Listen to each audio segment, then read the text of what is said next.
All right, well, let's see, looking at the time, 6:32, so let's go ahead and get started. So competition night tonight.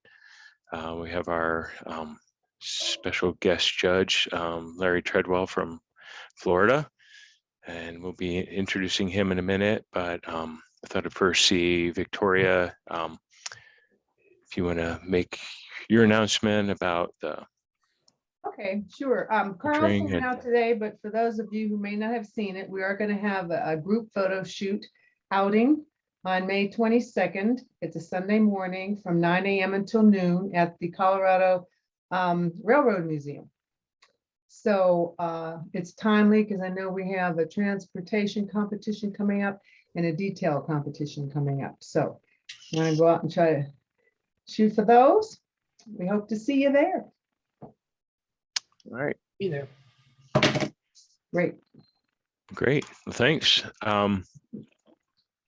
So tonight we have, by my count, about 37 images that were submitted. The competition topic tonight is open. And our judge is, as I said, Larry. So I'll read a quick bio on Larry. He's a recognized nature and wildlife photographer living and working in South Florida. He's taught photography at both the secondary and collegiate level. He conducts local workshops and exhibitions. He's delivered a lecture series on Everglades photography at the U.S. Botanical Gardens in Washington, D.C. Currently, he's a PSA online instructor and is an international photography exhibition judge. In his photographic style, he believes that it is always about the light and that successful images are created and not taken. So thanks for being here tonight to judge for us, Larry. Anything else you want to add to that? Well, it is my pleasure to be here. I've been looking forward to this for quite a while, and I've enjoyed going over your images. So whenever you want to start, we'll see what we can come up with. Okay. So what we'll do is Bob will be presenting them like usual. They're in random order, as we've been doing. And excuse me, when the image is presented, I'll read the title. Larry will say a few words, provide a score. We'll move on to the next. After we've accumulated a handful of 9s and 10s, we'll take a pause and let the photographer of those 9s and 10s give us a few sentences about their image. So I don't see, I didn't notice any visitors on. I don't know, Carl, if you noticed any that joined. Not at all. No, it's all the member folk. Okay. All right. Well, yeah. With no further ado, if people don't mind muting, while we go through the competition. And Bob, are you ready to go? Ready to share? Ready. All right. This is the Arno River. First, when I saw this image, this is a wonderful image as a starting point for the night. And I'd like to make the comment that when judges look at images, we are looking for some kind of an instantaneous impact. You have to remember, when people judge, they usually have only a handful of seconds to look at an image and make a decision. So we're going to be looking for that concept of impact. And I'll talk tonight quite a bit about that, but I'm looking for things such as impact created by color, by light, by originality, by a storyline, and by some sort of an intent. And so those are the things that really create instant impact and will pull somebody in and make them want to look at a picture. So when I look at this, one of my thoughts is the eye always goes to the light and the bright in the image. And so as a photographer, you want to train the judge or the viewer to go where you want them to go. So let's take this image and see what we have in here. It's a beautiful scene. It's nicely done. It's a nice balance to it. But I think the conversion to black and white is quite strong. But I want to know where you want me to look. So let's talk about this. The brightest spot in the picture is the bridge.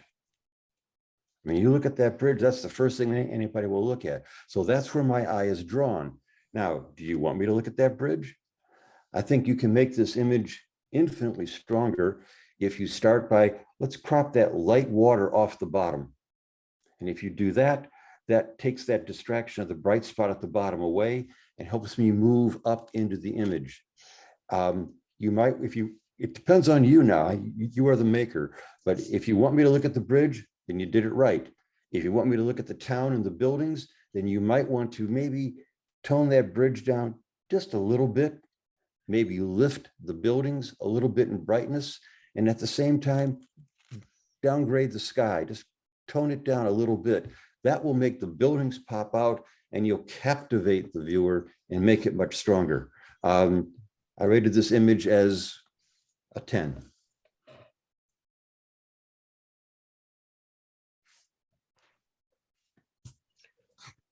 White pelicans. All right, the pelicans. There they are. All right. Well, first one, quick comment about framing. When you put a frame on an image, the frame becomes part of your image. It's not just that you put a line around it, and judges will look at the frame and how it impacts the image or how it doesn't. So you want to think about that when you add a frame to an image. So just a thought. In this case, your frame is out of balance. You have the heavy spots at the top and the bottom. The sides are thin. I'm not deducting anything for that. I'm just letting you know that that's something that judges will look at. I think that when you took this image, you got a nice gathering of pelicans. And one of the things I like is that most of them are at least in a profile, and I have a visual eye, which always helps to make the subject more appealing.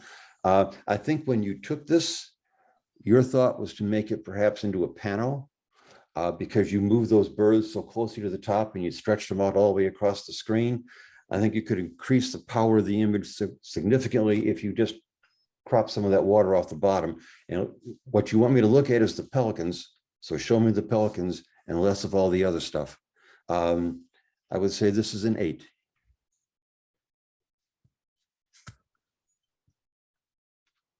All dogwoods go to heaven. All right.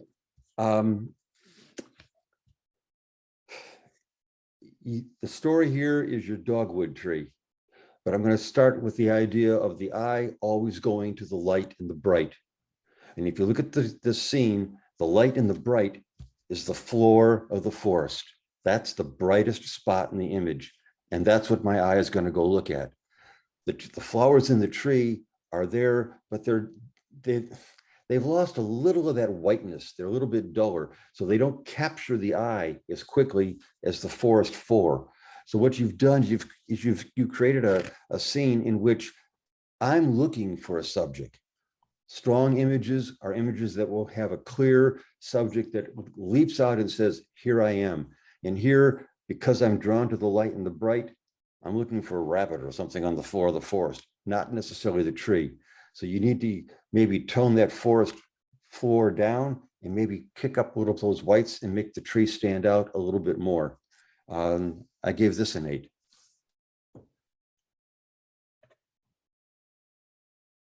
Tranquility found on a D-Day beach. Okay. All right, this is a lovely, soft scene that I like the colors. The impact of this image is created by color. Red is arresting. You put red in a scene, I'm going to stop dead cold and look at that red scene because red grabs the eye and holds it. So you've got my eye pinned to the upper part of the scene with all the items in the water and the sun and the cloud stuff at the top. That's the visual context. The man on the horse or the person on the horse at the bottom, I think could be a little bit stronger if you just let that horse walk a little bit more into the light so he doesn't quite blend in so much. And that would give you a stronger visual balance between the bright sun and the large object beneath it. And then the horse would give the visual balance at the bottom of the screen and would be a little bit stronger, than help make the image a little bit stronger. Your horizontal lines that run across the scene act as visual blocks. They stop the eye and make the eye look. So what you've done with this image is you're making these pause and at different levels of the image as I go through it. That's a good thing because you're making the viewer look throughout the scene. This is a 9.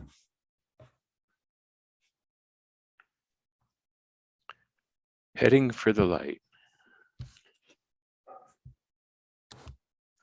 All right, this is one of those scenes that just plain comes out magical. This is just has that wow. It's a stunner. You can't get past that thing. It's amazing. Today's cameras are so good that everybody can go out and without even trying, you can take a well-exposed, sharp image. And that's what most people do. They go out and they just take an image. What's separating modern photographers and making the better ones stand out is those who understand the concepts of art and design and impart those concepts to their images. And this image screams art and design. Lines are everywhere and they're magical lines. The bright whites of the pipes at the top that just scream up, lift the mind, lift the person up into the image. And it's this constant uplifting motion that goes up. And note the balance and the repeating lines over and over and over again. The image also has repeating shapes. You get the pipes form little triangles, and these constant repetitions of triangles are another element that moves the person and connects them to the image. The pathway created at the bottom by the lines, the dark parts of the lines, they funnel into that doorway space, drag the viewer through and pull you into the image. And then you've done a great job of putting that light in the doorway that just captivates the person. I know where we're going. The person walking through the image knows. You're dragging me through in a beautiful format. This is over the top wonderful. Take your 10 and be happy. What should I do next? All right, this is another image that just screams with impact. The impact here is done with emotion, and the expression on the face, you've got the eyes, and the eyes aren't looking at me, they're looking at someplace else, and they're lost and wondering, and that's amazing. We talk about leading lines throughout images, and everybody says they have leading lines in images, but do your leading lines do something for the image, or did you find them afterwards? In this case, the outstretched arm, the diagonals caused by the lines are part of the scene. They tie it all together and give it cohesion, make every bit of the scene fit together. Your conversion is wonderful. You've got dark darks and light lights. This is a 10. Caught in the middle. All right, you have action, you have color, and those two things are captivating to start with. Your colors are bright, they're vivid, they're eye-catching, and the action is, of course, pivotal with those legs up in the air. You got something powerful out of that. But what I would like to call your attention to is the factor that I can't connect to any of these. Everybody's going the wrong way. I've done a lot of sports photography. I shoot for the University of Miami and a few other places down there. And I will tell you, nobody wants a picture without eyes. They want to see the face, they want to see the eyes, or at least the implied face and eyes. Like, so if they're wearing a helmet and they're facing you, I can understand, okay, the eyes are behind the glass, and that's fine. But when everything is going the wrong way, it loses the power because we can't identify with it. For the action and the colors, it's a 9.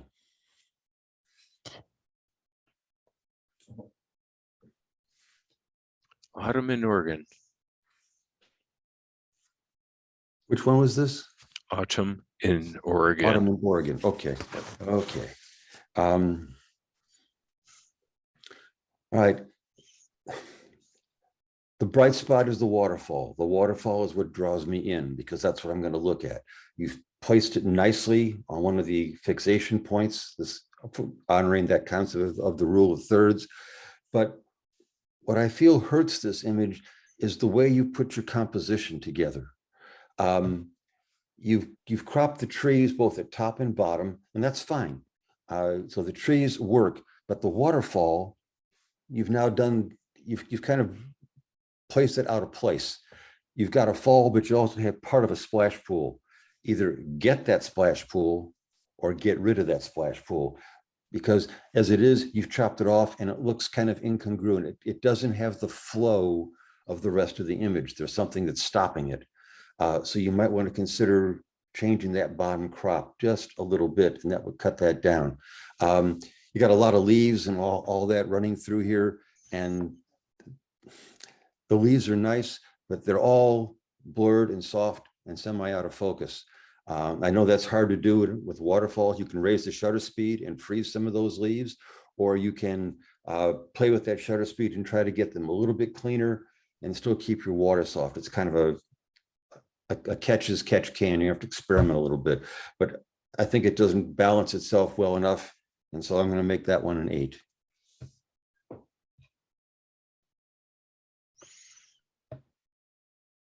Pastel canyons.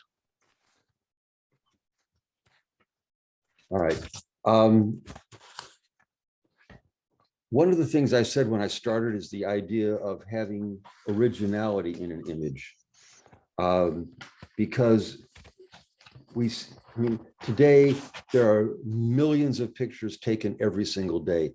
And so we see all this stuff over and over and over again. And if you're going to excite a viewer, you got to do something different with it. And this is one of those scenes that we've all seen. And so what you're counting on is the fact that your sky is going to carry it. But since it's something that is so common and seen so often, it doesn't have that punch that really lifts the image. We have to think about how to do this differently than what we always see. So I would suggest playing with light and finding ways to make the light work and contribute something to your image. Because here, it's just a bright sky. But again, what am I going to look at? Where do you want me to go? What's the key factor in this? So I would think about that a little bit. You got that very bright rock over on the far right that draws me away from the image and moves me over to the right-hand edge. Maybe you don't need that rock there. Is it really helping with your image? I don't know. And also the rocks on the left look a little bit on the noisy side. And I saw that as an 8.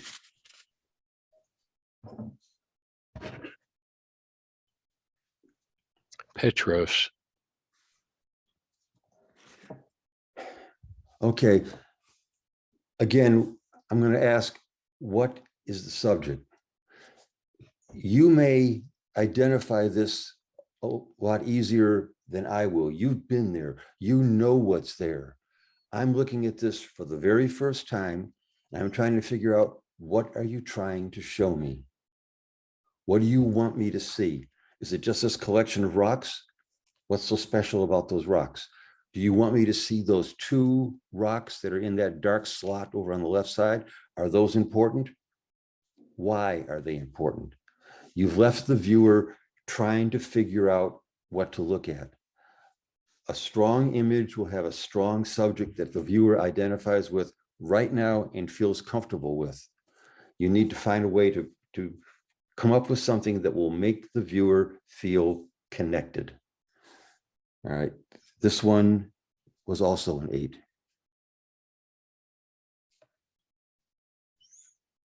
Rialto Beach. Okay. You've done a great job of moving the horizon down and keeping it out of the middle. You've identified a foreground, a midground, and a background, all of which work as positive factors. But now I'm going to come back to, my eye is going to go to the brightest part of the scene. What's the brightest part of the scene? I think it's the sky. So I'm going to go looking at that sky. That's where I want to go. You might sell me on the idea that you're pulling me down to that yellow gold part right on that corner by the rocks. All right. If that's what you want me to look at, then magnify it. Make that important. Make me want to look at that. But as it is, what is the compelling part of this scene? Are you trying to show me tranquility? What are you trying to get me to look at? And I'm not real sure. this large black triangle of foreground, is that helping the scene? Is that adding something to it, or is it not? You have to think about what do you want your viewer to see and pull them into seeing that. That will give you a stronger image. 9.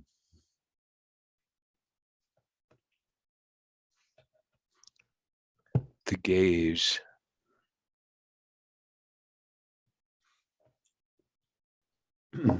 Okay. Once again, let's talk about what the eye sees. And the eye always goes to the light and the bright. We are naturally wired that way. We have no choice. That's where our eye goes to look. So the brightest part of the scene is what? The brightest part of the scene becomes the shirt that the woman is wearing. That's where my eye goes first. Then I look at her face. But first I look at the white shirt. That's the part that draws me in the most. So you're sending conflicting messages. If you had her in a little bit darker shirt, then the bright part would become her face.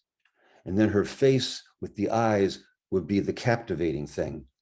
I'm going to suggest, think about that photograph of the Afghan woman.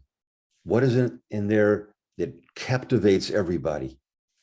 It's those eyes. But then think about the picture. Is there anything in that picture that takes away from the eyes? All the other colors are muted and softer. So you are forced to look at the eyes. You've got great eyes here, a great face, a great expression. Don't confuse the viewer as to which one you want them to look at. So 9.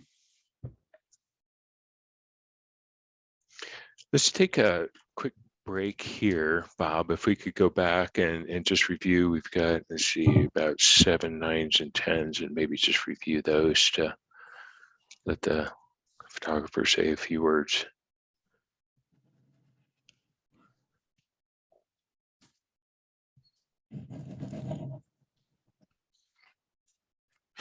So the Arno, this is Ernie Kummer. Is Ernie on tonight? Okay, the only comment he had was just Florence, Italy.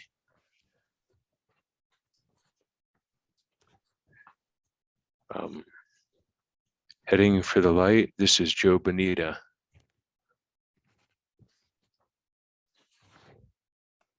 Joe on? All right, I'll read what he's got here. The organ is composed in multiple iterations of the organ at the cathedral in Speyer, Germany. And the silhouette is of a woman walking down the street in Toronto, Canada. So a classic Joe Bonita mashup. This is, what should I do next? Dan Greenberg. Yeah, this one was basically something where I was at the Washington Zoo, and this guy was out of his cage. It's a baby orangutan, and he was out of his cage climbing on these cables that go across the sidewalk about 100 feet up. And since I was there with my big lens on, I just aimed up and got him. This, he gave me about probably 5 or a dozen really good expressions and pictures and so forth. And then the picture, of course, is on, the middle of the day, bright blue, icky sky. He was bright, basically orange, and I didn't like it in color. So I did a black and white conversion, and of course, did it so that the blues all got darkened and so forth, and then put a vignette around it. That's about it. Cool. Thanks, Dan. This is Tranquility found at D-Day Beach, David Besson. Yeah, this is obviously taken at sunset at Arromanch, which is where the British landed on D-Day. And I've got to say the horse and rider kind of serendipitously appeared in the image. And I was I was hoping that they'd go slowly so I could get the sun further down and reduce the light, but no such luck. So, but thanks for your comments, Larry. It's a really interesting image. But again, if that horse just moved a little bit for you, hard to get him to do that, isn't it? Yeah. Run down Yes. there and tell him, can you do that again? Yeah. caught in the middle. That's Bob Bartlett.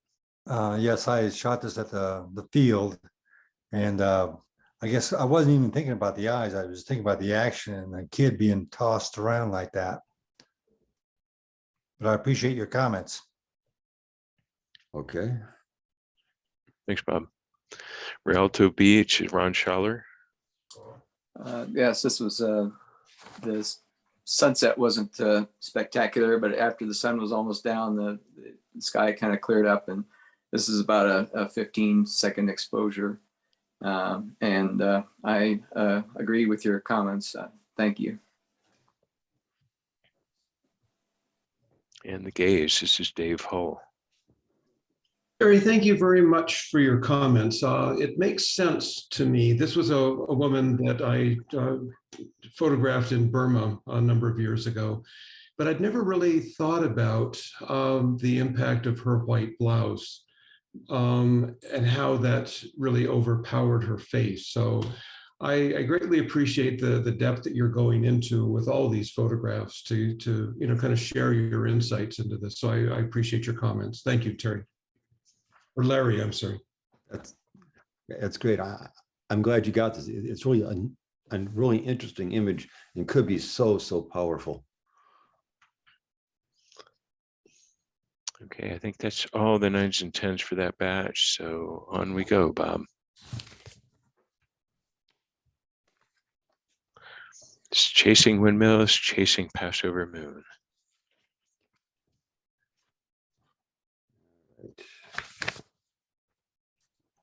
This is chasing the moon, isn't it? Yeah, chasing windmills, chasing Passover moon. Okay. All right. Minimalistic images tend to be very powerful, and they tend to have a lot of impact and set people up for something interesting. So minimalism is something we kind of want to think about more often. Often we clutter images up with all kinds of stuff, and it just distracts what you try to show. In this case, the subject is plain and simple and sharp, and it's clear, and it connects, and it really has a lot of power to it. And I think that's a wonderful piece that goes with it. I like the positioning of the moon and the windmill, the spiky one at the top. But while you have those elements that are there, you don't need that stuff at the bottom of the image. It's just not helping you. I mean, if you all sit there and if you look at this for just a second, how many of you actually looked at that brownish piece of ground at the bottom? I mean, you spend most of your eye goes to this moon, to that tall windmill at the top. That's what you're looking at. Everything else detracts from it. Get rid of it. In this case, I wouldn't crop from the bottom up because you need that space at the bottom. So what I would do is I would just clone out those two lower wind turbines, whatever they are at the bottom, clone those out, and then cut the bottom so that brown stuff disappears. And then you have a stunning, striking image. Whether you all know it or not, the two colors that win most often in competitions are blue and yellow. You get, those are complementary colors, and they are calming and soothing colors. You put those colors in an image and make them dominant, and you have a leg up automatically. So clone out those two turbines, kill that piece at the bottom, and your image will just positively soar. It's just very, very dramatic. 9. Can I ask a quick question on? Sure. If you clone out the two windmills, do you have too much blue then on the left side? Well, what you're doing is you're looking for minimalism, because this image is already void of almost everything. It's almost all gone. So by eliminating those distractions, you'll keep me looking at that big turbine. You might want to take just a little bit off the left side if you lose those two turbines at the bottom. Maybe you could crop in as much as that first one on the left. Pull your crop mark to that. That'll still leave your turbine pin there. But what are you going to look at in this image? It's all going to be that turbine in the moon.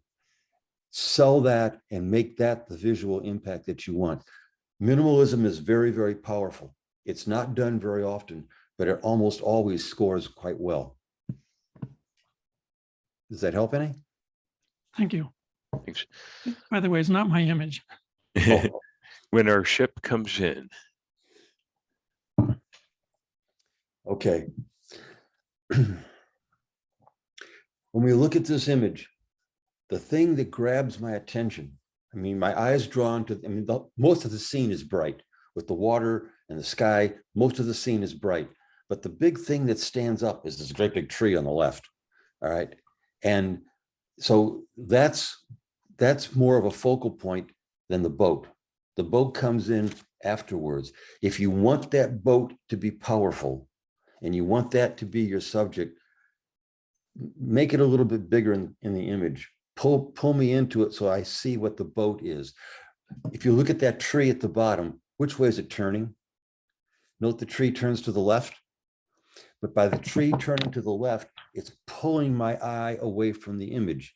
If that tree curved to the right, then it would be much stronger because you would pull me in, and then the tree would actually be a frame that accentuates and pulls me to the boat. But this tree is going away and it's taking me away from the boat. So you're sending me all these conflicting messages, and it lacks that cohesion that makes an image strong and powerful. 9. Hoop. All right. This is another one that when I looked at it, it got me all excited. Photography is about good photographers take ordinary items and photograph them in extraordinary ways, right? They do something different. It's the idea of originality. We've all seen hoops. How many of you have seen a hoop this way? And so that's the idea of trying to create something interesting. I love this old net. I love the tears to it, the broken pieces, all that fits together. The thing that hurts me in terms of giving it a score is I have the bright white of the backdrop of the backboard, and then I have that split with the backboard and the sky, and the two pieces conflict with each other.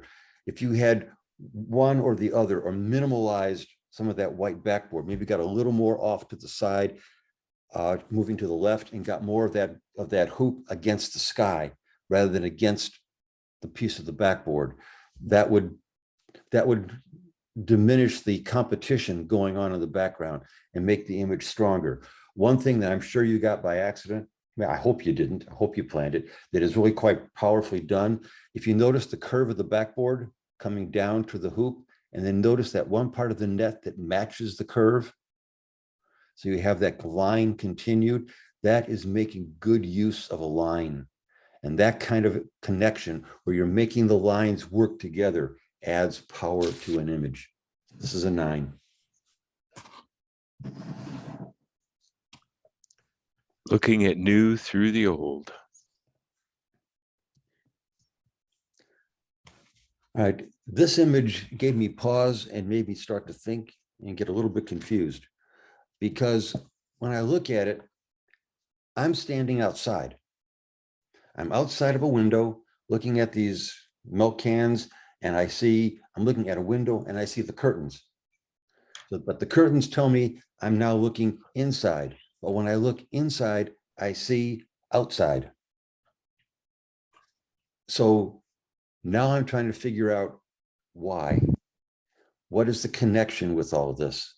And it leaves me trying to find a way to pull it together. You've used some sort of a treatment of, I don't know if it's a filter or it's an effect, or you've done something to play with the finish of the image. And I would question why.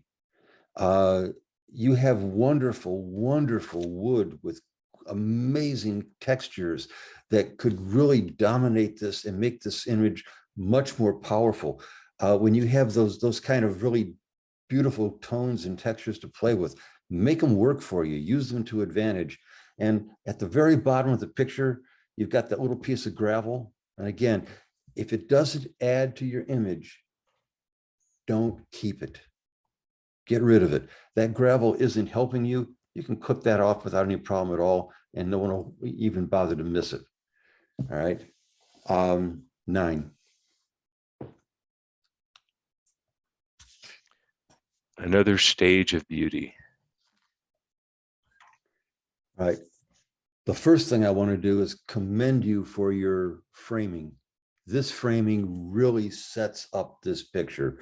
I love the color you use for that fine line to match the color of the flower. That pulls it together and does so much to help this image. That frame makes the vase at the bottom a more active part of the picture. That's a positive thing that really helps your image. The feeling of the flower half dead is kind of an interesting way to look at it. I also like the fact that the vase at the bottom is kind of soft, kind of blurred. To me, it almost looks dirty, foggy, old, dusty kind of feel to it, which adds to the old effect of the flower itself. So between the flower, the frame, and that glass at the bottom, you have everything ties together, and the image has this beautiful sense of cohesion. That's why it works. 10.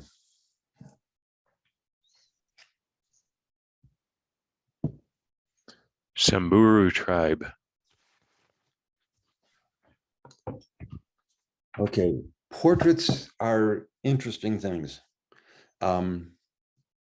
Because whenever you see a portrait, it is assumed that you are in control and you are the one who controls everything in the image. So therefore, it automatically lifts the standard as to what's expected out of a portrait. And I'm going to tell you a story about Joe McNally. I don't know if you know Joe McNally. He's a Nikon ambassador of light, and he's made his living doing portrait photographers. If you remember 9/11, there was a photograph of a fireman that was his. But I took a course with Joe, and I kept telling him, I can't make my images look like yours. And here was his answer, and it's the answer to this picture right here. Joe said the difference between his images and my images is he got interesting faces. And I photographed the people I saw. When you do portraits, find faces that have character, because otherwise what you end up with is the feeling of a snapshot. And portraits are expected to be something special. Find the character, find the light, and use those to make the image extraordinary, and it will change the scores dramatically. Where's my tribe picture? 9. Oh, before you leave it, these kind of rag frames that you see around the edges of this picture, and there's a couple others in tonight's set. Those were really popular a few years ago. They're not so popular anymore. We can make better frames now. Think about that flower we just saw a minute ago. Just a thought to keep in mind. Okay. All right, the store. All right, the store. Where'd my store go?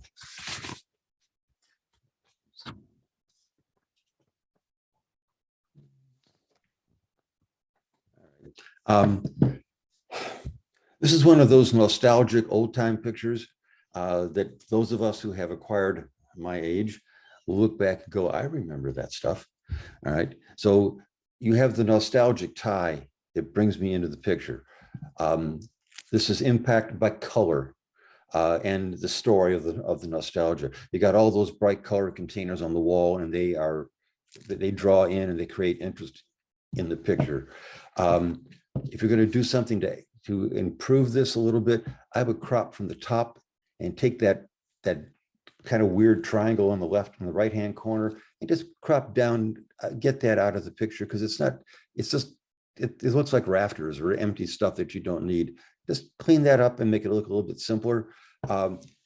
This is a technically perfect image. I like the side light, but it lacks that wow factor to make it jump up and be a top score. So it's a 9.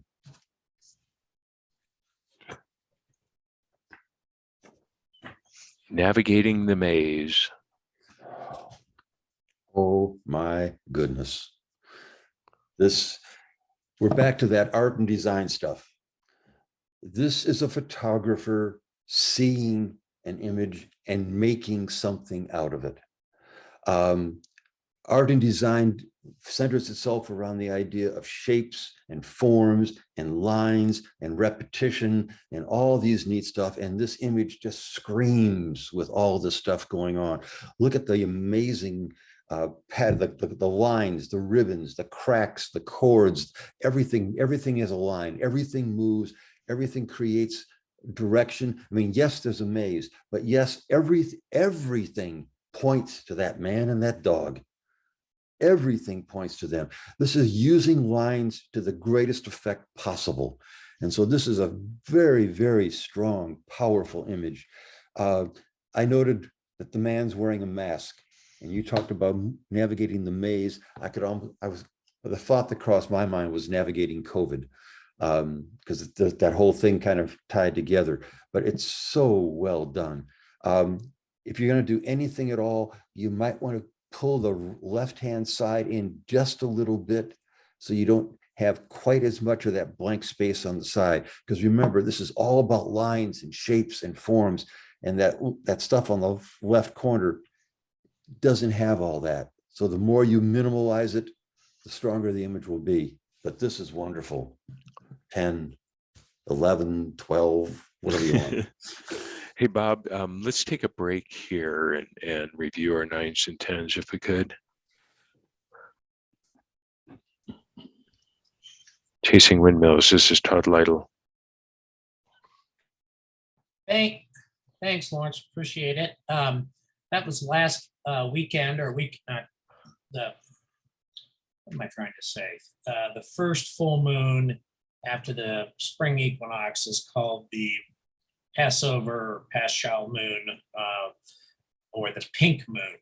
And I was out in Lyman, so I know Lyman.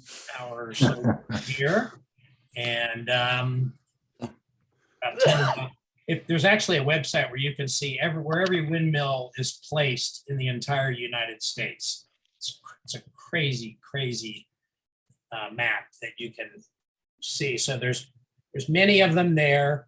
I chose to keep those other ones in there. I respect your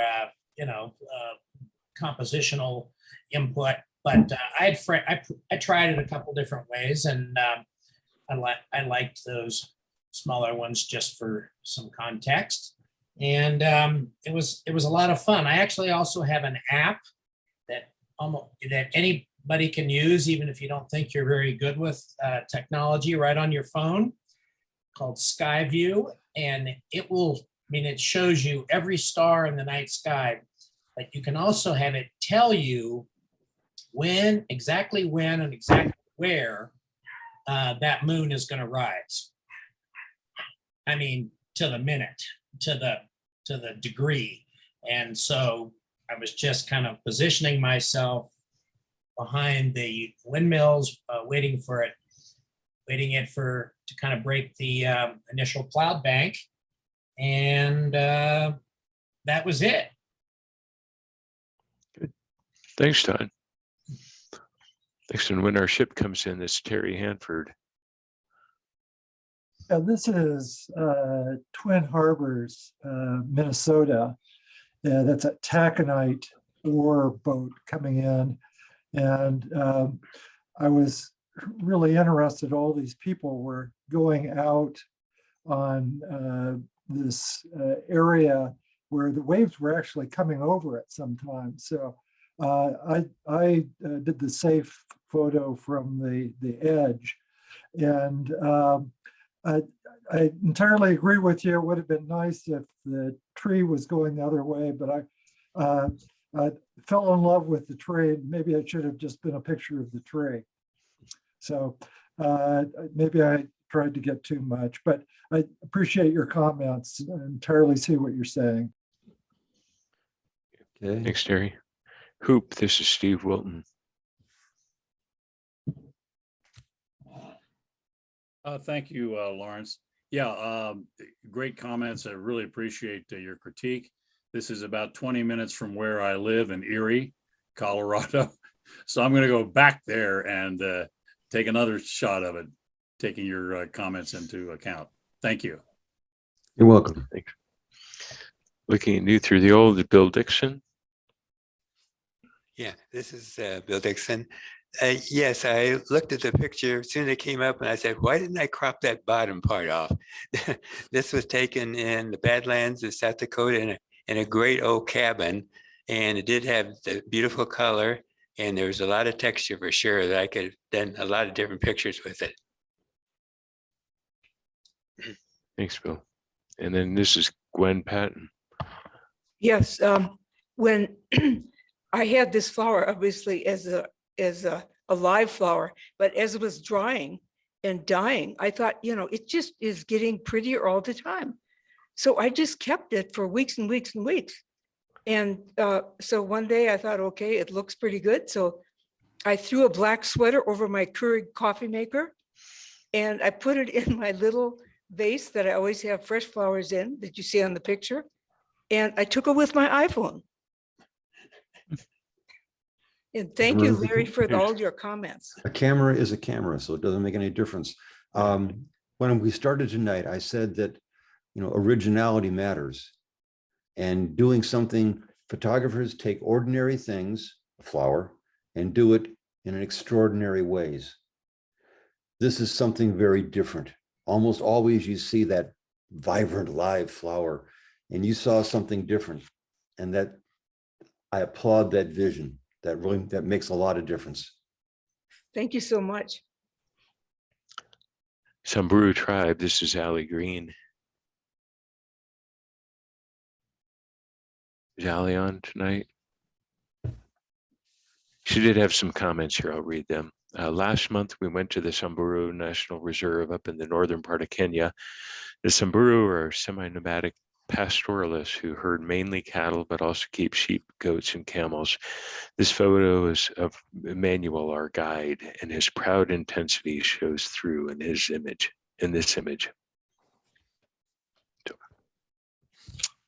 And then the store, this is Bill Rothenmeier. Is Bill on? Okay, I didn't have any comments from Bill. Next is Navigating the Maze, Oz Feniger. Yes, I took this at the Sao Paulo airport when we were waiting to catch the next flight. We were upstairs and there was a man walking around with a small dog. And it's kind of unusual at an airport to see a dog walking around. So I actually flipped it horizontally. And I made the man to be more a silhouette. He was wearing red, but I thought black and white would be much better. Your comment about I presume the bottom left area. Mm-hmm. I was considering even extending the black lines all the way into the edge of the picture. Would that help? That would actually help quite a bit. Okay. Yeah, I That would considered actually doing help that, quite a but I bit. didn't do it. Because as they are, you see how they break off. They just kind of die there. And everything else has that flow and continuity. And so little things that seem incongruent make a lot of difference. Did you notice the one post at the top that's out of place? Upper left-hand corner.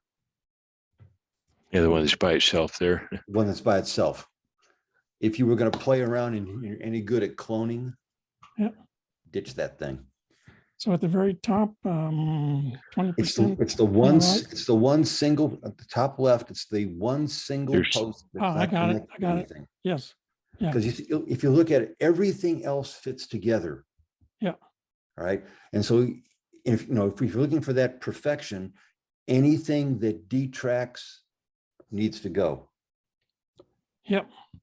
And that keeps. Yeah, I considered cropping diagonally from the upper left to those two black lines, but then I thought the angles wouldn't be as good if I did that. No. I did have a little on the bottom, very bottom right, I had a black spot that was partially cut off, and I removed that. Okay. I thought that would help. That helps. You could even, if you really wanted, you could even, yeah, you could even crop a little off the bottom, and it wouldn't hurt it. It wouldn't hurt it. Yeah, then the black stanchion there, then you just see a little bit of that. Yeah. And I thought that might not be so good, but anyway, your comments are wonderful for all the pictures. Really appreciate it. Ozzy gave it a 12 or a 13. I mean, yeah, what do you shoot? That's better than your windmill. Take it and run, Oz. Anyway, thanks very much for your comments. All right, that's the review. Birds of a feather. Okay. In nature photographs, you got to do some birds in flight are ordinary. I mean, our cameras can get any bird in flight and they're fine. All right, so we're looking for something that's going to make this step out and be a little bit different. What's powerful in here are all these birds at the bottom. I mean, you got 5 million of these sandhill cranes down there. That's the power of this. So we need those. All right, the birds at the top, they help, they're pleasant, but it's they add context to it. So I think what would help this image a lot is if you pulled that sky down from the top a little bit, because that will help tie the image together. As long as you have this, you want to talk about these birds at the bottom and the ones at the top that are flying across add to the story. Don't let me get lost by keeping moving upward. Bring that top down and it ties the image together and make it all fit much tighter. So that would be my only suggestion to it. And I got one more, and I'm really nitpicking, but it'll help this a lot. Note that one tree on the right-hand edge. It's kind of you have a diagonal line going of those trees that go down, and then there's that one tree on the right-hand edge that comes up on the very edge. Pull your crop line in just to cut that tree off, because if you do that, the trees from the right-hand edge are a diagonal that will lead up and connect to the birds. And you have a moving diagonal line, which will help speed the birds across the frame and give them a connection to the rest of it. That one little bump at the bottom breaks that line of connection. I know I'm nitpicking, but I'm looking at things that separate images in international competitions of high ranking. Little things like that will make a difference. So just something to consider.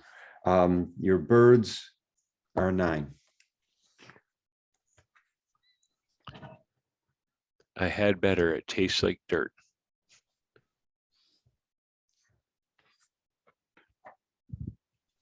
Okay. Again, looking at something in a different and unusual way. The power of this image, the thing that really pops and makes it happen, is the rim light. That directional light coming in from the left-hand side. That is the real magic of this image. And that's what makes this thing really separate from just a bunch of other horses that have their heads hanging off the ground. So that light matters so much. The one thing I'd like to see you do, the right-hand horse stands out and he's wonderful. The left-hand one is sort of blending into your background. All right. So what you, particularly on our right-hand side, where he kind of blends in a little bit, what would really make add something to this image, if you have the ability to do it, select the background and bring the background down, darken it just a little bit. And if you do all those background pieces, starting with the left space and the part between the two horses and then between the head and the legs of the one on the right, bring that background down just a little bit. It'll take those two horses and make them pop out of the screen. And with that rim lighting, it'll add such extra drama to the image, and that will really add life like you wouldn't believe to it. All right. 9.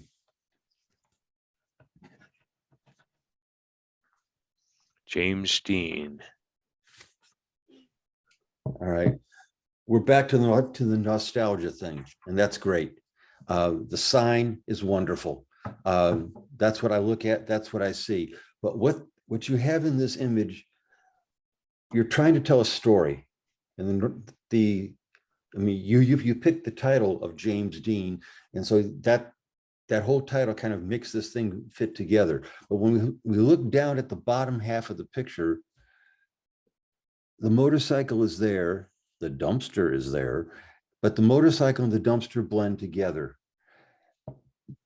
If you painted this, you could separate the motorcycle and the dumpster because you're in charge. You can make that difference. When you're trying to photograph this, you have those items down there. As long as they're there, they have to have meaning, and they get cluttered because they mix together. If you can play with your toning and bring the motorcycle up or bring the dumpster down and add a little separation because you've included them, now you got to make use of them. As long as they've kind of meshed together, they haven't contributed to the story. So James Dean is a 9.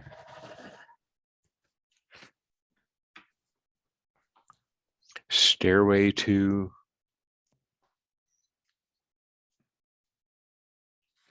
Stairway 2. I remember the stairway. There it is. Okay. All right. First, I think your crop on the sides is amazing. You really did a great job on the sideward because you left just enough space after that gold bar on the right so that the bar has separation, therefore it has more power. You left just enough space on the left to keep that one rock to give it some separation so that it stands up and it becomes part of it. That works wonderfully.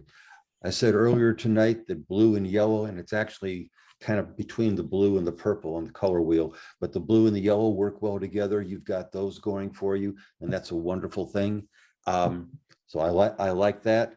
The one thing that I think detracts from this, it's kind of a two-part deal. We're back to that idea of your eye goes to light and bright. So where's the lightest, brightest part of the picture? The lightest, brightest part of the picture is the upper left-hand corner. So what my eye is doing is it's going up to that upper left-hand corner and you're pulling me away from the staircase. Don't pull me away from the staircase. You might want to just, if you crop that down from the top just a little bit, you see that large solid piece of blue sky, you kind of have that tree or that branch sticking up, and there's a big open spot that's just blue. Crop down just to take that out. You'll still keep the top of the arch. You'll still have flowers above it, but you'll take away that bright spot at the top that my eye wants to look at. Now, where do you want my eye to go? Well, you told me. You got that little bit of yellow light at the top of the staircase. And that little bit of yellow light at the top of the staircase, that's where you want me to go. Remember the organ and that light that was in the back of the organ that it drew you in.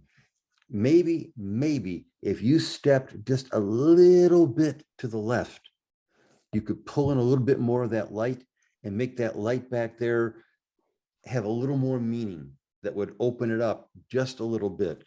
The other thing you might try, and this depends on your Photoshop skills, but there's light coming from that back. And if you look at the stairs, notice how many of the stairs have kind of a light patch on them. All right, if you took and you used some very soft little bits of light and just bring up some of those light spots so that you pull the eye up the staircase. Don't do it. I'm not talking about making them slap out. Don't make them as bright as the squares at the bottom. But if you did a little bit to bring those up just a tiny bit, it would pull the eye up the staircase and help it go to your light, because your light is very minimal. And that would add a little bit of something to it. So this is a 9.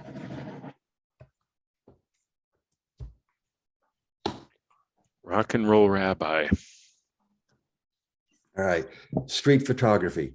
You get a lot of license with street photography because this is spur of the moment. And what you're looking for is the decisive moment, that one instant that can never be replicated. And you may have it in this guy's face. All right, the rabbi's face gives you that, because he's clearly engaging with the man on the left. The sad part is you cut the man on the left off. He's part of the story. He makes the story. Otherwise, the rabbi's just sitting there. We don't know what he's doing. But the look on his face, the smile on his face, his eyes are going up to that man. They have a thing going. There's contact between them. There's a beautiful diagonal between the rabbi's eyes and the man's glasses. That's a powerful, uplifting connection. But you cut it off by chopping off the man. Don't cut him off. And then I don't know if this is a glare on glass behind those two models, but that little bright spot of white at the top of their heads, if you could play with that somehow and just dim that down a little bit, it would help it a whole lot. So your rabbi is a 9. Enameled woman. All right, I like this enameled woman. When you, again, we're trying to do something uniquely different. And what you've done is you've used line and repeating shapes. Look at the different tone, how just look at one side of the body, look at the other side of the body and watch how the shapes tend to repeat. That's an extra punch, a little bit of power that brings something special to the image. This is using that artistic style. You've offset this image. It would be so easy to put this in the center, but by shifting it off to the right, you're creating a dynamic with it. The bright white spot on the left, kind of off the shoulder, balances the picture. You have, because that it's brighter, but it acts as a foil to play off the two sides. This is a very interesting use of line and form. This one is a 10.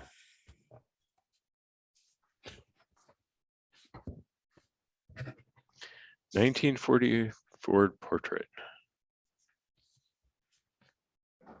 All right. I love images that use light.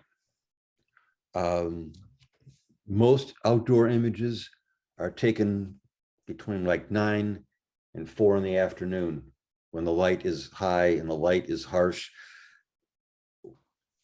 In photo competitions, anybody that uses light elevates their image instantly. Think about this and that Grand Canyon shot or that pastel scene we saw where all the light across those rocks was even. Here, the light on these rocks, look at the shadows, look at the depth, look at the textures in the rocks. That makes a difference. You got light coming from the side, washing these edges of these rocks, giving them some kick and some power. But what's really neat about it is the car. Because look at the front of the car. You still got the red-orange tones. And if you look at the paint on the hood of the car, those little peaks and valleys mirror the peaks and valleys behind it. So you haven't just stuck a car in front of the mountain. What you've done is you've made the car part of the mountain. You've let it blend and become part of the image.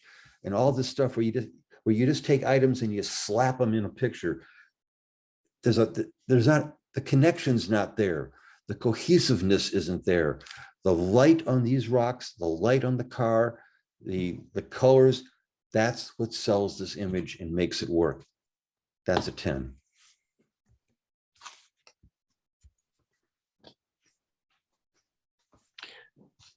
Bloody Marys from Limes and Lemons. Okay, the impact on this comes from color. And you've got all the colors. We can start with the reds and the greens. Think about Christmas time, all right? Red and green, complementary, they go together, they attract, they draw the eye, they're powerful draws. So the red and the green pull the eye into the middle of the picture. You've got blues and yellows, the sky and the trees, another set of complementary colors. So you got a lot of connection, a lot of power with the color in the image. What hurts this is that everything in there is blurred. Everything is blurred. This is fall. This is autumn. The trees are the story. And if the trees are going to be the story, then you got to make the trees the story. Make them stand up so I see trees. I know what I'm looking at. You've got all kinds of possibilities to really pull this up and make these trees become important. Images, when these types of images where you're photographing a huge scene and there's nothing there, right? Those are images that are hard to sell. I mean, you think about a lot of your landscapes, you'll get a single peak. If you're doing, Yellowstone, you have Grand Teton that stands up there and it's like, oh boy, look at the mountain. Or you get the Mormon barn to stand there, or you get a waterfall, or you get a lake, or you get something that anchors the image. Here, there's nothing anchoring the image. It's this whole mass of trees. And I'm keep getting drawn back into these red and green trees. And yet when I get there, I don't want to look at them because they're not crisp, they're not sharp, they don't resonate. And that's what makes this image fall down. This is an 8. Bob, let's take a break here and review some of these we've got so far. So we'll start with the birds of a feather. Yeah. This is Butch Mizuka. First of all, Larry, it's nice to see your face. I've learned a lot tonight, an awful lot, especially on this image. I had thought about something else on it, but you gave me something. Once again, you gave me a different way of looking at something. And as far as that one little bit of a tree on the right, you are absolutely right. Anyway, thanks so much. It's good to finally meet you. And like I said, I've just learned a lot from all your comments this evening. Thanks. Well, thank you for coming. Thanks, Butch. This is Ernie Kermer.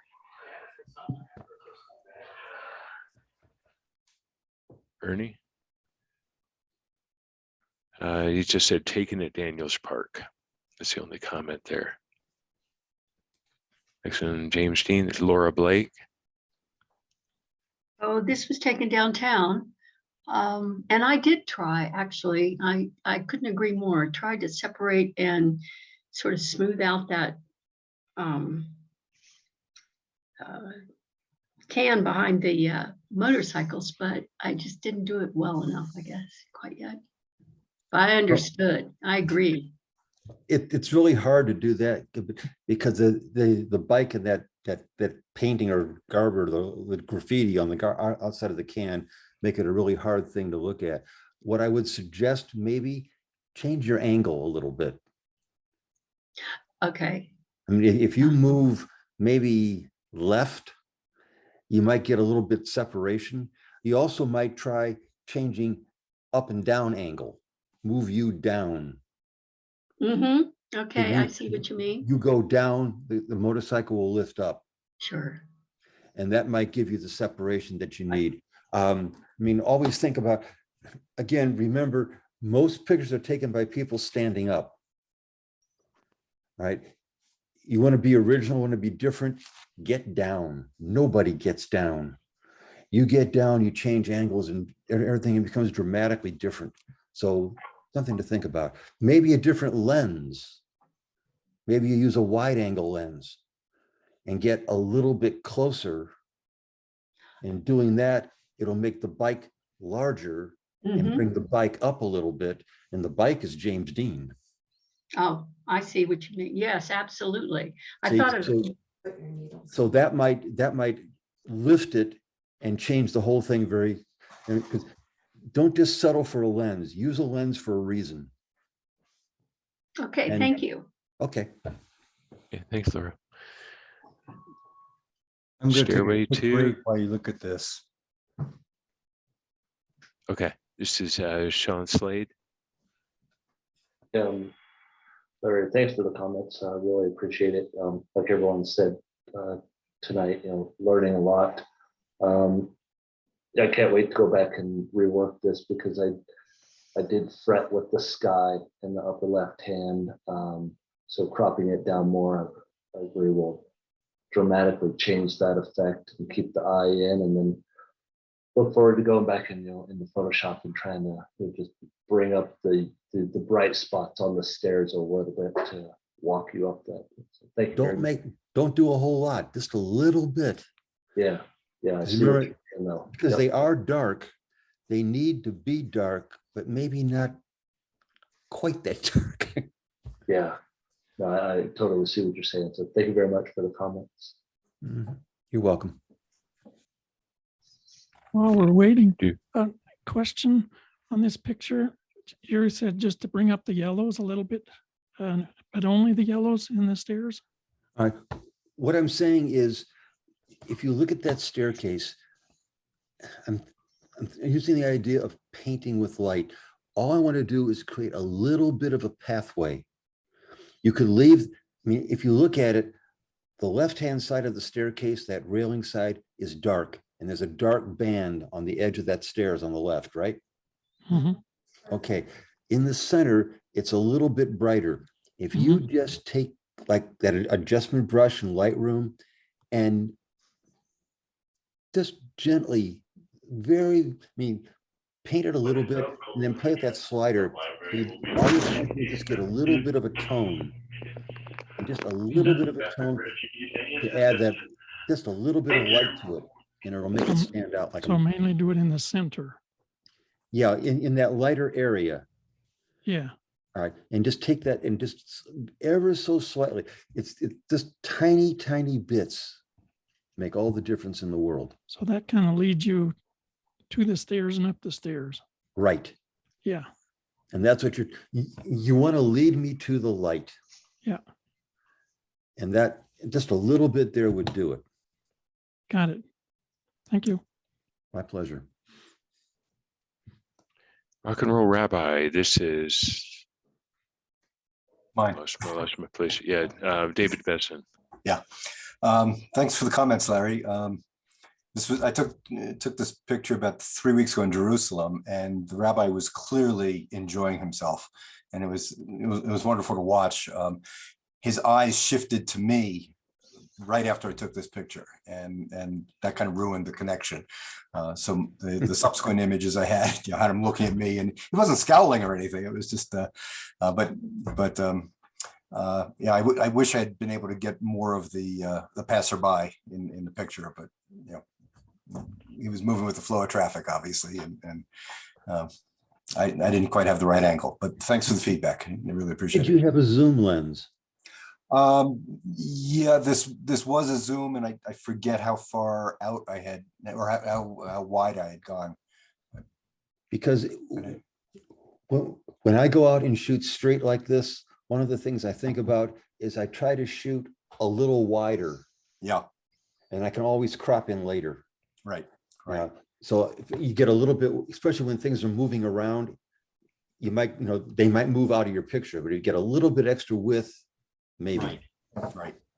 No, thank you. The Enameled Woman, this is Joe Bonita. I think Joe wasn't on. He's a nude image modified with the enamel effect in Corel Paint Shop Pro. In 1940, this is Dan Greenberg. Right. Thank you very much for this, Larry. This picture here was a picture I did for my very first magazine shoot of this car, which was a feature. It was a cover picture and the whole bit. And this picture actually has a lot of work with it. It was a 5 exposure HDR. First of all, it has a lot of, there was a lot of parking blocks and other junk. You know, this was part of taking a picture like this is you're trying to find a background that's both complementary and yet not too distracting to the car. Right. And there was a lot of, you know, it was a pretty good place otherwise, but there was a lot of parking blocks, and I had to take out all those, take out a lot of reflections. And then, like I said, since it's an HDR image, that helped the contrast level on it tremendously, because otherwise, you know, the picture would be the car would be way too dark and the, you know, sky way too bright, and vice versa.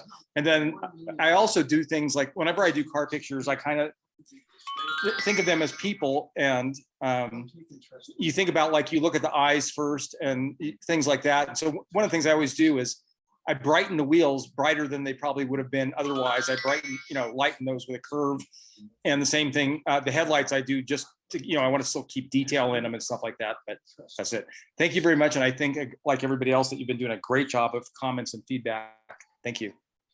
I looked at this, and one of the things that popped out to me was that whoever did this clearly has some Photoshop skills.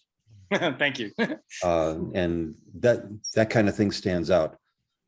So yes, I do appreciate that. And editing makes a big difference in final products, as you well know. Yeah. Thank you very much. So the one after this, Bob? Yeah. So the vigil? Yes. All right. All right. This is one of those beautiful Western scenes with the reds and the greens and the dirt or the ground and the plants that have that nice impact to it. The colors work out very well. In this case, the lower left-hand corner foreground with that bright dirt acts as a great leading line to come up and reach into that tree. And that really does make a difference, because it pulls me into that. It doesn't leave the tree just there. It ties the tree into the picture. What I would say about this picture that would improve it, you get down. The story is the tree. The tree is what this thing is all about, and it's a great tree. But notice that right-hand branch and how it blends into the foreground or into the ground. If you get down a little bit lower, you can lift that branch up into the sky, separate that branch, and then the tree becomes alive and exciting with the picture. And that would really add pop and interest to it. So this is a 9. Paddling through grasses. All right. If you get 6 judges, I can see them scoring this thing everywhere from very high to mid-range low. And the reason is, this is an image that is pretending to be high key and didn't quite get there. All right. The image is neat. I like the composition. I love the diagonal line of the pole. I love the angles of her shoulders, the tip of the hat, all that stuff are great lines that move into the picture. The thing is that in this case, the treatment you've added to it has taken so much and blown it out. Look at all the areas of white where the detail is lost. And you've taken all that out of it, and you've gone for this very artistic, painterly effect, but you've taken away from the grass and the feel that's actually there. Part of this is my personal bias. I look at this and I say, this is a very good picture. If I was in a competition, I think this image deserves an award. I would not give it a medal simply because I don't like the fact that so much of it is blown out and it doesn't either blow more or blow less is the way I would look at it. And that's just my thought. I made it a 9. Rain dance. All right. I rarely look at titles before I look at pictures, because I think the picture should tell the story. If I have to have a title, the picture isn't strong enough. This, I see a person waving their arms, running, dancing, doing something. I can see that person very, very vividly. So your camera told the story, and did it very well. Again, this is another one of those images that's taken with you standing up. By you getting down a little bit, you lift this and you'll make it more dramatic and more powerful. And that little bit, I'm not saying to lay on the ground, maybe just kneel, but come down a little bit and lift this up and let that tree separate and stand up and become a power unto itself. This is the rain dance, right? 9.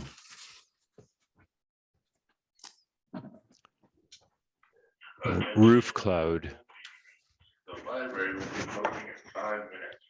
Okay, this is another really interesting image, very, very powerful image.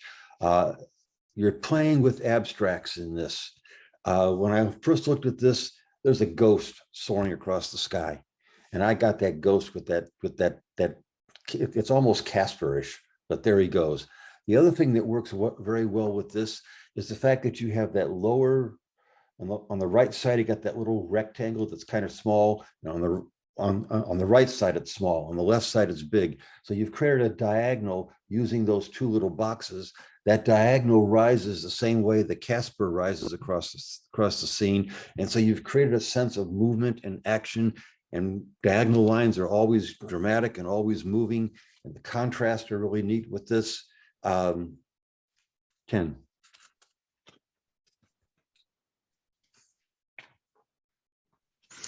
Historic jail, circa 1802. And Dave, this is the last one I'm going to announce. It's all on you now.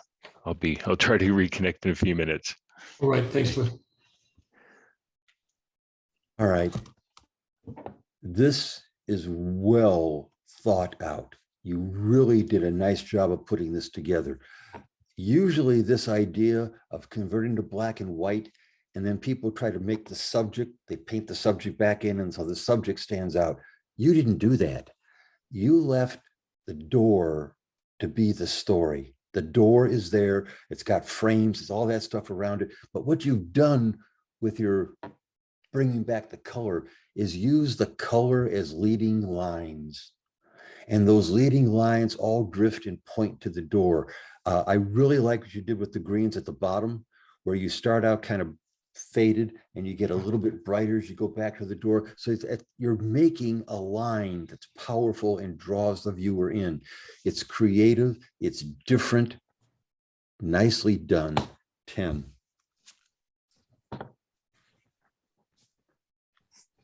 This next image is Cub's Way. All right. The Cubs are wonderful.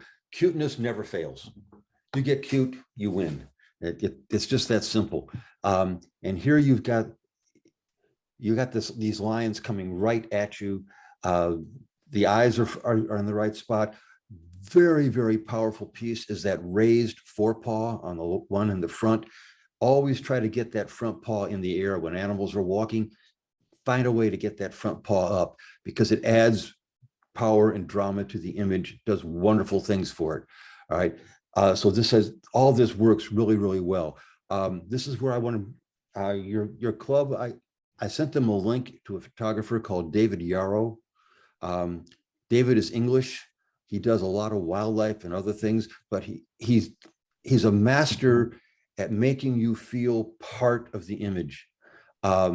If you can look up a David Yarrow video, one of his lectures, look at his images. He'll change the way you think about taking pictures, about getting intimacy, about creating power and drama and excitement. He loves to get down really, really low. If you think about doing that, it can really change a lot of your photography. This is a very strong image with these animals.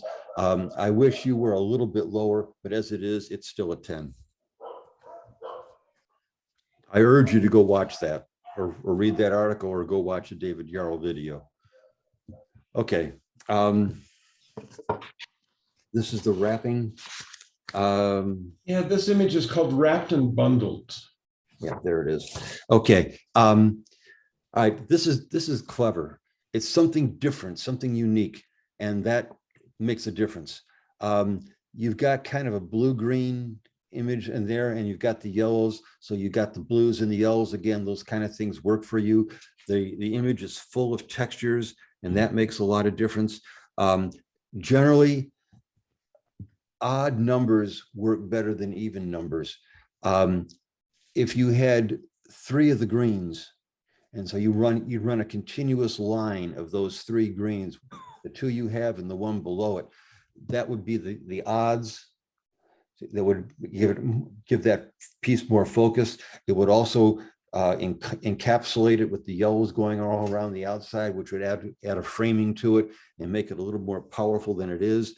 But it's very dramatic with the colors and the black background. It's a 9.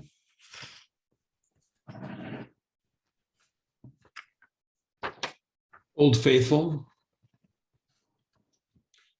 All right, this is another one of those photos that is commonly taken. Everybody who goes to Yellowstone takes this picture. And what you want to do is you want to be different.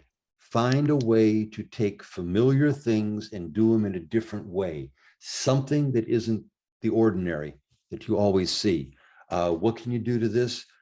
Maybe get closer, maybe get lower to make the plume of mist more dramatic, more powerful. But what you've got is a picture that everybody has seen a million times, and you got to find a way to break that pattern and be something different. This is an 8.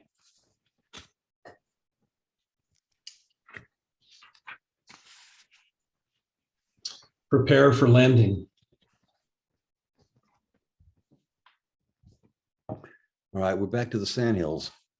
All right, this is a nice environmental shot. What you've got is the bird coming in. He stands out. You've put a nice job of fading the background so the bird becomes more dominant. But what this thing lacks is more drama. Think of it this way. If you had the same scene and a person running across the bottom of it or running whatever, would it be really exciting and interesting, or would it just be another person coming through the scene, or in this case, another sandhill coming through the scene? Technically, it's beautiful, but it lacks the drama and the punch to make it accelerate to something more. So if either you're going to make the bird a little bit bigger so that he becomes more dominant in the picture, and then we get to see him because his face is kind of small. We're losing the eye, and it's even a little soft around the face. And if you add something to that, it would give it more punch and more excitement. It's a 9. And that basically is a wrap for the images. So Bob, if you can start this last section, if you would, please. Yep. This is the vigil by Victoria Ashby. Yes, again, like everybody else, thank you for your comments. I've taken lots of notes, and I love shooting trees. This was taken in Zion National Park, and I will get low. I may have to make sure somebody's there with me to help me get back up, but I definitely understand the concept, and we'll do that in the future. So thank you very much. You're welcome. This next one is mine. This is Dave Hull. This was taken again in Burma. This was at Inlay Lake. I've always been enamored with infrared. So I took a perfectly, vibrant green image and did my best to simulate an infrared in Photoshop using the green channels and adding some various, layers and added some grain. I think I got carried away a little bit with the opacity of some of the layers on some of the blend modes. But I kind of liked it. It was different. I do understand what you're saying, and I was just kind of as a test throwing something out there. But one of these days, I'll get a camera converted and do a proper black and white infrared. But again, thank you very, very much, Larry, for your comment. Appreciate it. Okay, it's an interesting picture. Thank you. This next one is Rain Dance, and this is by Terry Hanford. Yeah, I was saying this is on the road up to Mount Evans, about 4 miles up. There's an area just below tree line where there are a bunch of trees that are very interesting and very old looking. And was just taken with this, how human this tree looked. But I really could see moving in closer and getting down lower and just making more of the tree. So thank you for that comment. You're welcome. This next image is Roof Cloud by Steve Wilton. Yes, thank you, Larry. That cloud, it was a fun day because there were a lot of these distinct clouds separated from the others. This is in Louisville, some rooftops, and I found other clouds that day. I was running all around to capture them juxtaposed against other rooftop elements in other parts of the downtown. But thank you for your comments. Appreciate it. Very nice, Steve. This next one is Historic Jail circa 1802 by Gwen Patton. Yeah, this was taken in Charleston, South Carolina. And I cropped a lot of this photo off from the top, and this was a color photo. That building was that dark and dirty. And I actually took it with my camera and not my iPhone. But thank you, Larry, for all the good comments, not only for my photos, but everyone else's. Greatly appreciated. You're welcome. This next image is by Allie Green, Cubs Way. I don't think Allie is on, but I'll read the notes that she submitted. Is while in the Masai Mara in Kenya, we were fortunate to come across a lioness and her 3 cubs. These cubs were just 3 months old, and this was taken from our vehicles as the cubs were coming down the road following their mother, who was ahead.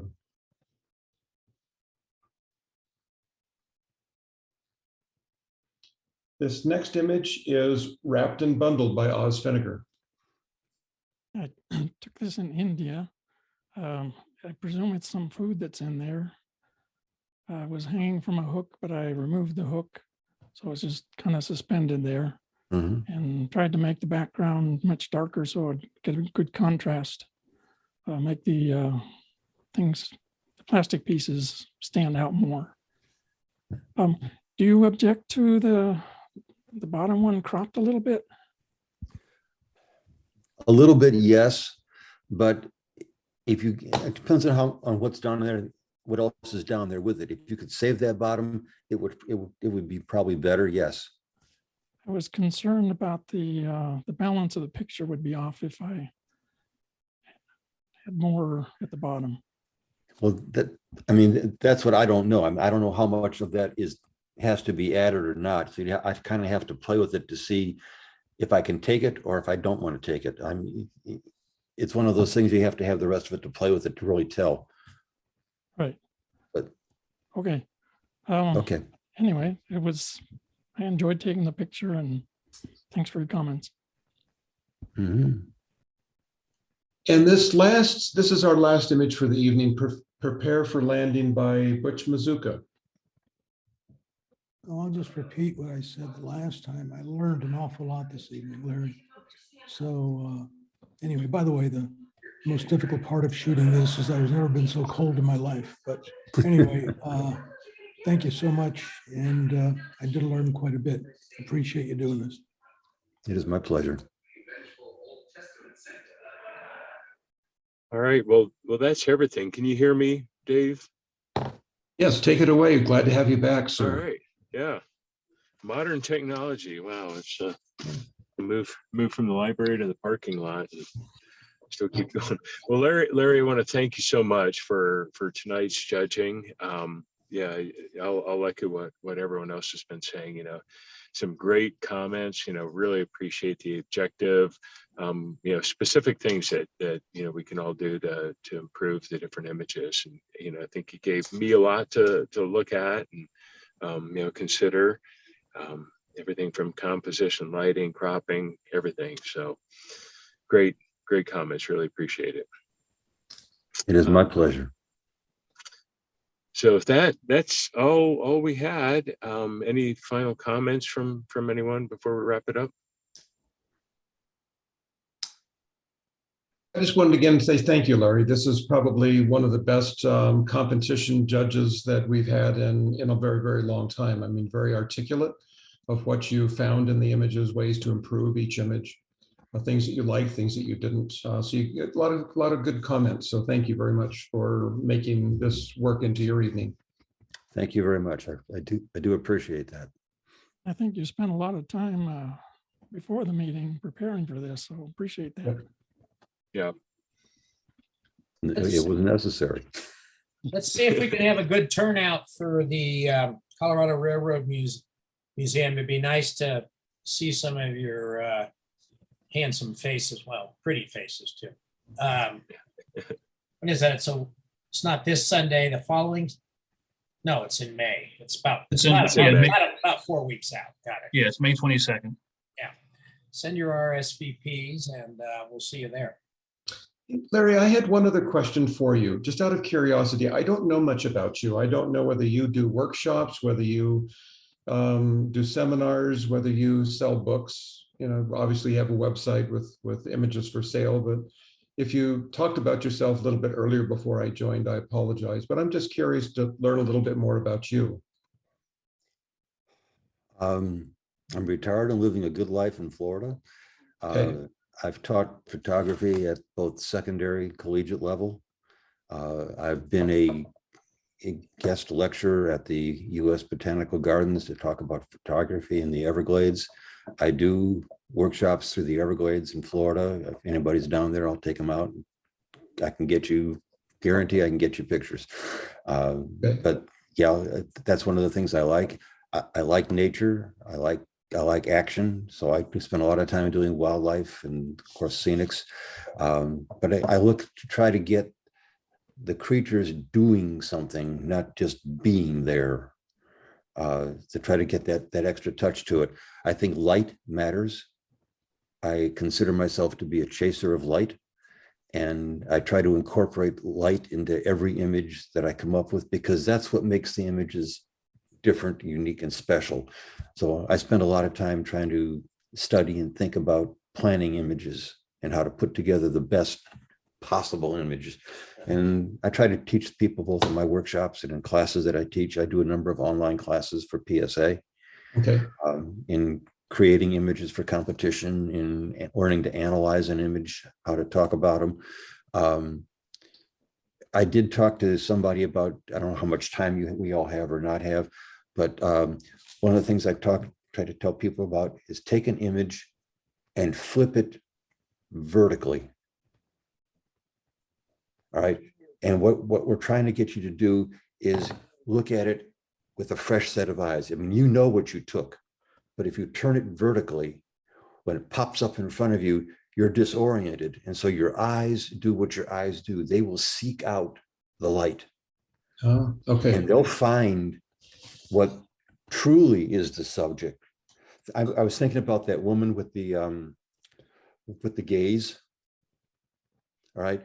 If you'd flip that image upside down and then suddenly pop it in front of somebody, their eyes will go to that white shirt like magnets. All right. And so if you take your images and you disorient them and then look at them, and you can even take your image and just, use the exposure slider and slide it back and forth between light and dark and see what the last light spots are. If it gets darker and darker, what's the last spot that's bright? Because that's what your eye's going to look at. Okay. So if that's not the subject, then your image is not working. So you need to find a way to retake it, or to make that light spot become your subject, or make it important. The whole thing is about you making the viewer look where you want them to look. You're in charge. You don't just take a picture. You figure out, what am I trying to do, and how do I make the viewer see what I see? And if you do that, then your images become much stronger and much more powerful. Okay, and I think that's what we're all after is suggestions of how to improve our photography. So let me ask another little follow-up question. Do you ever give presentations to camera clubs such as ours through Zoom? Sure. Okay. Well, I've done that a number of times. Very good. So maybe we'll see you again in 2023. Okay. Okay, so we'll keep in touch because I mean, you know, I think this was a very enjoyable evening just based on all the comments that we've heard. And so we would like a repeat. I would be more than happy. Okay, all right.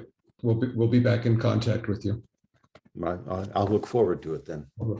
Thank you. Does anybody else have any comments or questions or things to add before we leave? No, just chiming in with everybody else. It's like this was a great competition, great comments, commentary on the images, and we really appreciate when judges take the time to break down, you know, crop over here, take a little off of this, you know, all those things to help us to improve our work. I'm glad it worked for you. I do appreciate that. No, I was just going to say, yeah, if nothing else, I think, you know, we'll wrap it up and let Larry get to bed. It's a couple hours later in Florida. Just a little bit. Yeah, so we appreciate your time, and yeah, hopefully we can have you, come back, you know, sometime in the future for program or judging or something. Well, it would be my pleasure. Thank you. Or both. Or both. Okay. Good night, everyone. Good night. Good night, everybody. Good night. Night.